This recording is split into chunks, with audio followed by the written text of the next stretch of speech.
Welcome back to KA MMA. I'm Khalil Deal, Madio. and we are KA MMA. About to talk about UFC Vegas 106. We're going to talk about our final prediction, thoughts, and face-offs for the prelims, also known as Fight Night on ESPN 256. So just after watching the face-offs, man, I'm pretty hyped, and we're going to start it off with the first fight here: Tisha Pennington versus Luana Pinheiro. Any thoughts? Any changes? Andy O. No, not in particular on this one. I'm still going to go with Tisha Pennington.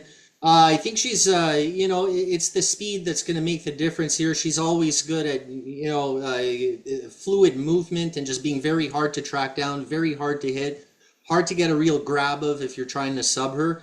And Pinheiro, man, she's having a hard time in the UFC lately. We don't know if she's a submission specialist or a knockout artist anymore, or if she's just kind of all over the place. But yeah, give me Pennington.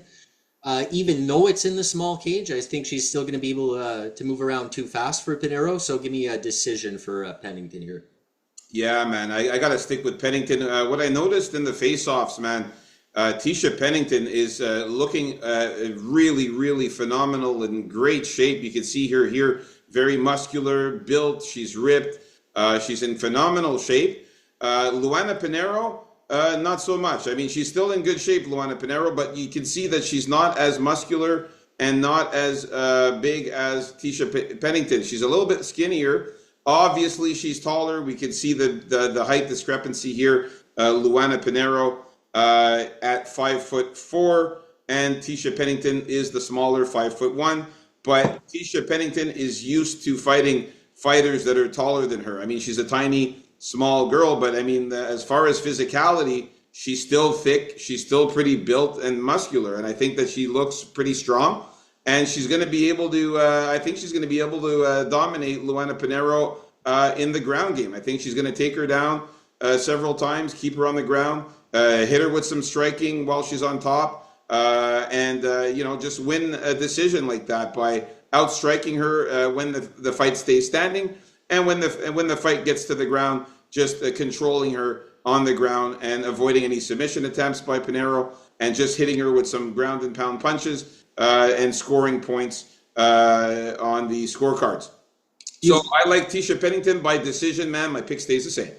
Yeah, I just don't know why you think she's going to take her down all kinds. She doesn't really do that too much. But, no, I like her grappling techniques. I like her takedowns. She can do it if she needs to. I mean, if the fight needs to, I mean, if she needs to take her down. If not, if she's winning and she's standing up and she's winning with the striking, then she won't even need to use it. But it's there in her back pocket if she needs to. She averages 0.57 takedowns. And just to correct Andy O, in our early predictions, he said that Tisha Pennington had a kid with Amanda Nunes. That's not true. The kid is with Raquel Pennington. So Tisha Pennington had a kid with Raquel Pennington. Just clarifying that one. Yeah. With a little slip up in the first video. Yeah, they all have kids with each other. Doesn't really matter. All right.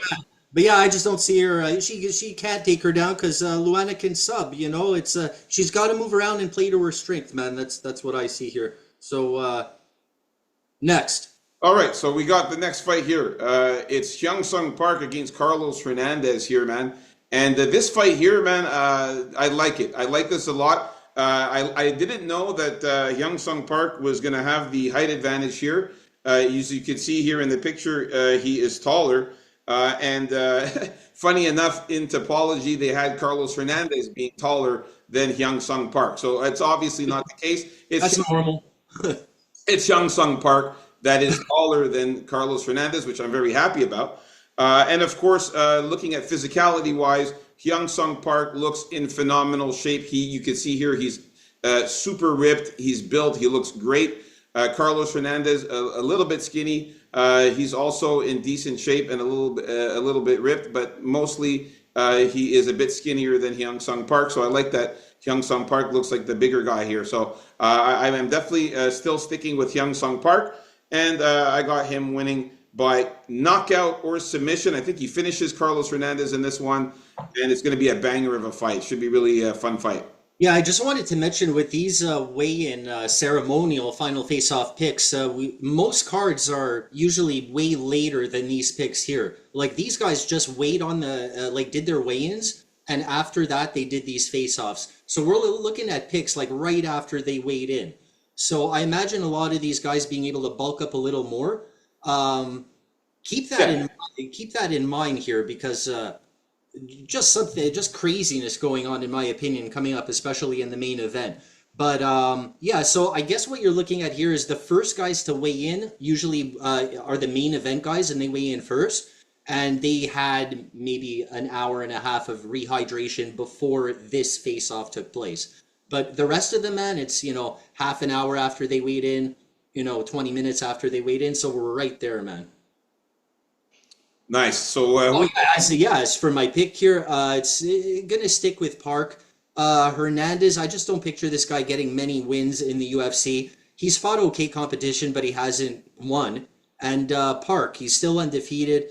I think he has more power in his hands that may give Hernandez some trouble, but that is going to line up his grappling because I think he's a little better of a grappler also. And yeah, I think it's going to be a good fight also. I think it ends with a Park decision or knockout. all right, so we're in agreement with the second fight of the prelims here again. So let's go on to the third fight here.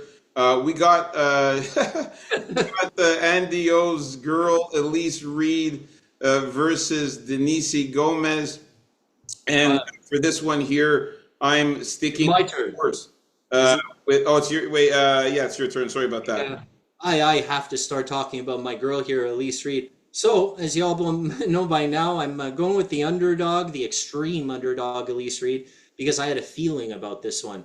And right now, I think it could have been a spider bite because I had something wrong with the screen overnight and it wasn't closing properly. So maybe something bit me, and that was really the feeling I had about this fight. But I'm still going to be picking Elise Reed. And I wanted to throw in one more thing about Gomez's record here. She was a massive, massive underdog against your favorite fighter, Khalil there. Yaraguay was it, I believe, right?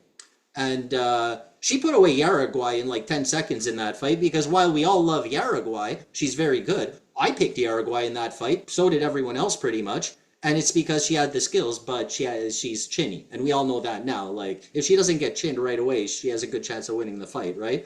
And that's probably what would have happened against Denise Gomez. So Denise Gomez's record would have been 9-4 coming into this fight if she would have lost that fight. So I don't know. I'm not sold on Gomez being this extreme future champion killer. She should win this fight, but again, I feel that Elise Reed can hold her own in the striking. If Denise Gomez refuses to grapple early enough, as she should, if everything falls into place, Elise Reed may squeak out a couple of rounds here before Gomez realizes what's going on. So give me the super dog Elise Reed, nothing more than a sprinkle. But we have seen these lowish level women's girl fights, where the massive underdog won many times. Like many times it's happened. All right, man. So By decision. By decision. we're in disagreement with this one here, man. I'm sticking with Denise Gomez, man. She's a heavy, heavy super favorite for a reason. Looking at the face-offs here, Denise Gomez coming out looking like the more muscular, the stronger, the more built fighter. Elise Reed just looks very basic. She is in decent shape and a little bit ripped there, but not muscular or not as strong looking as Denise Gomez. I find that Denise Gomez is a little thicker as well. I got to stick with Denise Gomez, man. I think her power punches is going to be the difference here. I think she's going to hurt Elise Reed, hit her with a lot of punches, a lot of kicks, a lot of good strikes, and win a knockout or a decision here. I don't think that she goes the route of taking her down and looking for submissions or anything like that. But I like that. I like that. She does have skills though. On the ground, she can grapple if she needs to. She is Brazilian. They do know how to grapple, and I don't know about her submission skills because she's never gotten a submission ever. Denise Gomez. All of her wins have been by knockout or by decision. So, and if she refuses to grapple, that'll be great. Yeah, well, I think that throughout the course of the fight will determine whether she needs to grapple or not. But I mean, if she's having success on the feet, there's no need to grapple, so she'll outstrike her or maybe even knock her out. So I got knockout or decision for DC Gomez. All right, we disagree on this one. Let's get to the next fight. The ladies going at it again, Luana Santos against Tenera Lisboa. This is going to be a very, very close fight. This should be pretty interesting. I'm going to stick with my pick with Luana Santos. Looking at the two of them, man, there's not much difference in build. They look pretty much identical in build. Tinara Lisboa is slightly taller, so it was accurate, the 5'7" to 5'6", so an inch taller. That makes sense. And the reach is the same. It's going to be a very good fight. I think that these two are going to put on a show here. And I think Luana Santos, just with the advantage in her submission game, is going to come out on top. Maybe even sub Tinara Lisboa. I've got Luana Santos winning this one by submission or decision in this one. And like I said, man, the ground game for Luana Santos is just a little bit higher level than Lisboa. And the 1 in a year and a half layoff of Lisboa, something has some effect there. Yeah, I like that. More activity for Santos, although this is the longest spurt of inactivity Santos has had in her career, and it's only 6 or 8 months. But at the same time, for Lisboa, as you said, it's like a year and a half or so, right? Or even a bit more. I do think that Lisboa is probably stronger and would probably prevent more standard takedowns from Santos, like, double leg, single leg, crotch kind of lifting there, as you would see from more wrestler types. But since she's more judo, I think she's going to be able to get her down with more, transfer of body weight, more trips in order to, then implement her ground game, which is better than Lisboa. I think Lisboa's been working on her ground game, but I don't think it's better than Santos is here. And I think Santos is on the rise here. I don't think going up in weight is really going to play a major role in this fight, because Santos was in a lower weight class before. But from the looks of things here, yeah, they seem like identical in size and shape. So give me Santos by decision or sub. Also, got to mention the 9-year age difference between the two. Luana Santos so much younger, man. See what it looks like in the later rounds if Lisboa starts to tire out. All right, so we're in agreement with this one here. Nice. Let's get to the next fight here. All right, Yadier Del Valle versus Connor Matthews here. Yeah, I'm going to stick with Del Valle here. People are pretty high on this guy. I'm not super high on him yet. I'm basically picking him, of course, to beat Connor Matthews, because I've seen zero out of Connor Matthews in the UFC so far. In fact, I find it hard to believe that he's in the UFC still here for this fight. And another thing I noticed in this fight, gotta love Yadier coming in here for the face-off with that big black eye, man. Like, the good shit, So let's Getty up. Del Valle, I still don't think he has the craziest of power, but he's great overall on the ground. Maybe he can work on that. And just give me Del Valle by a decision or sub here. Yeah, I'm still sticking with Yadier Del Valle, man. Coming into the face-offs here, man, clearly Yadier Del Valle is the one that's in better shape. He's more muscular, he's more built, he's bigger, and he is more ripped than Connor Matthews. Connor Matthews looks very skinny, in decent shape as well, though. But definitely the physicality goes on the side of Yadier. He's bigger and looks stronger there. Man, Connor Matthews getting knocked out twice in a row in his last 2 fights. And the last one being only 3 months ago. Not enough time to recover from that brutal knockout by Jose Delgado. With the overhand right and getting on top and ground and pounding the shit out of him. So he was knocked out pretty brutally and only 3 months to recover. I don't think it's enough time. I think Yadier Del Valle is going to come in here and knock out Connor Matthews or win a decision. So I like Yadier to win by knockout or decision. Pretty straightforward, this one. All right, we're in agreement with this one as well. Let's get to the next fight. All right, we got Jared Gordon versus Thiago Moises. I think that this fight also is going to be a really, really, really close fight, and it should be a good fight. They should be banging it out. I wouldn't be surprised if this ends up being like close to one of the fights of the nights for sure between these two. Face-off looks pretty serious and intense between the two of them. Jared Gordon's in good shape. Thiago Moises, a little bit more ripped than Jared Gordon. A little bit more muscular than Jared Gordon, but they are in phenomenal shape, both these guys. I just like Thiago Moises a little bit better to win this one. I think that his submission skills, his ground game is a bit better than Jerry Gordon. Jerry Gordon, when he's on his back, it does not look good. And so Thiago Moises could maybe find the submission. I like him to win by submission or decision in this one. Thiago Moises, for me, looks like he can get the job done. I think this is a good fight for him. Yeah, he just has to be prepared for that pressure because if Gordon has his way and he uses his pressure in the best way possible, I can see even Moises getting a little tired out. But everyone knows this about Gordon, and he should have a plan for that. Moises too, he can pressure himself, and the main thing above all else for a very close fight is that I don't think Gordon can buy a break. So if it goes to decision, which most people thought he won, he's probably not going to win it. If Moises does something illegally accidentally, it's going to hurt Gordon in the fight, but a point's not going to be taken away, that type of thing, Guy can't buy a break. So that being said, I have to go with Moises by decision or sub.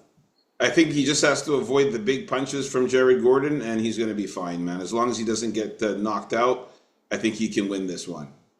All right, so we're in agreement with this one. So me and you, we only disagreed on one fight, which was your girl Elise Reed, and Denise Gomez. Other than that, we agreed on all of the other fights in this prelims here, which takes us to the last fight of the prelims here. We got Gabe Green versus Mateus Camilo. Oh, I think this is the one where you took Gabe Green. That's right. Who you got in this one, Andy? Yeah, so this is a fight you can say for sure. It's about time Gabe Green fought someone, more his size, right? Because Gabe Green, an undersized middleweight through his whole career, always had to fight up. Here he seems really happy that he made this weight here. I know you don't like the goofiness sometimes with guys like this, but I think this is more of a smile of, I'm happy to be there. I had a great weight cut there. I did a good job, and I got the rest I needed. I'm better. He looks in great shape. He looks actually less flabby-ish than I remember from before. He looks like he has some muscle here. And I think a sub is live here for Gabe Green. Camilo, he hasn't proven enough, man, to beat a vet like Gabe Green. It's a step up in competition. You can say, yeah, Gabe Green hasn't fought in 2 years or whatnot, but I think it was great timing for that break, especially getting knocked out the way he did. Just get the chin in tip-top shape here.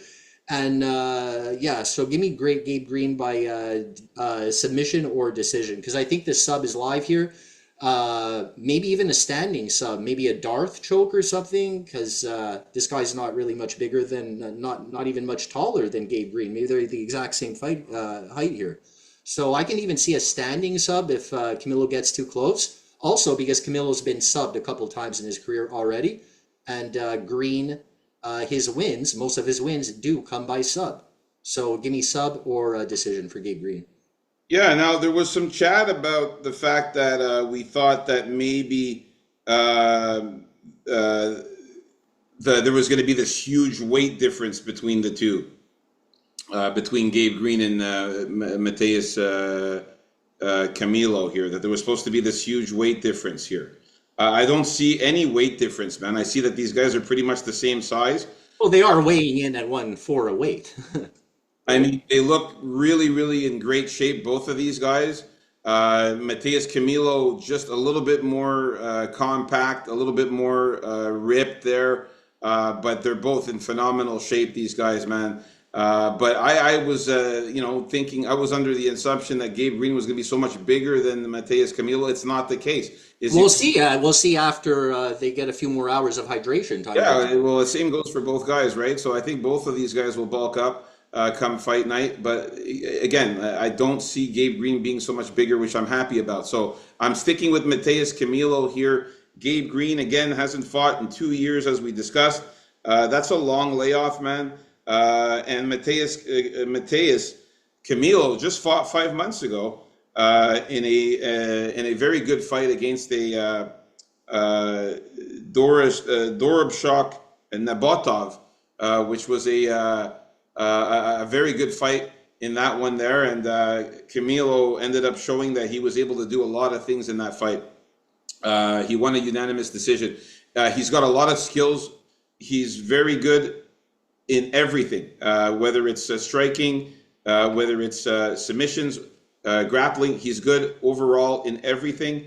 So I like that about him. I think that he could take Gabe Green with this long layoff. Also mentioning here the 8-year difference in age. He's a young cat at 24 years old, very hungry, and I think he's going to come out here and get the job done. So we are in disagreement in 2 fights of the prelims. Stay tuned for our final thoughts, predictions, and face-offs for the main card. If you guys haven't already, please like and subscribe. Peace